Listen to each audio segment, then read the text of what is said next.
বেশ কিছুদিন ধরে ভাবছিলাম ঘরে একটু কেক বানাবো, তো ফাইনালি আজকে সেটা বানিয়ে নিচ্ছি। সো হাই এভরিওয়ান, আমি Anindita, welcome back to my blog. এখন ওই বিকেল 5টার মতো বাজে, কেকটা হতে প্রায় আধ ঘন্টার মতো টাইম লেগে যাবে।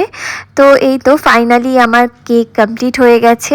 এবার বের করে দেখবো যে এটা প্রপারলি হয়েছে কিনা। আমি কিন্তু ভ্যানিলা ফ্লেভারেরই বানিয়েছিলাম কেকটা। এটা চকলেট ফ্লেভারেও বানানো যায়, তো রেসিপি তোমরা যদি চাও আমাকে কমেন্ট করো, তোমাদের সাথে শেয়ার করব। তো এখন আমি কেকটাকে একটু ঠান্ডা করার জন্য রেখে দিয়েছি, কারণ গরম অবস্থায় বের করা যায় না। তো কেকটা ঠান্ডা করার জন্য রেখে আমি চলে এসেছিলাম রুমে। আর বিকেলবেলা একটু রুমের মধ্যে ওয়ার্ম লাইট জ্বালিয়ে রাখতে আমার খুবই ভালো লাগে।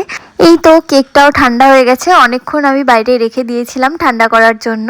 এবার এটাকে ছোট ছোট পিস করে কাট করে নেব। আর আমার না ঘরে বানানো কেক খেতে আলাদাই ভালো লাগে। একবার কৌটো নিয়ে বসলে যে কতগুলো খেয়ে নিব তার নেই ঠিক। তো যাই হোক, কেকটা কাটছি আর দেখতেই পাচ্ছ কতটা সফট হয়েছে, আর খেতেও কিন্তু বেশ ভালোই হয়েছে। আর এটাকে এবার আমি কৌটোতে ভরে রেখে দেবো, বেশ স্ন্যাক্স হিসেবে খাওয়া যাবে।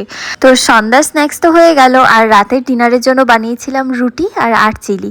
তো এই ছিল আজকের ভিডিও। কেমন লাগলো অবশ্যই জানিও। আজকের মতো এই পর্যন্তই, বাই।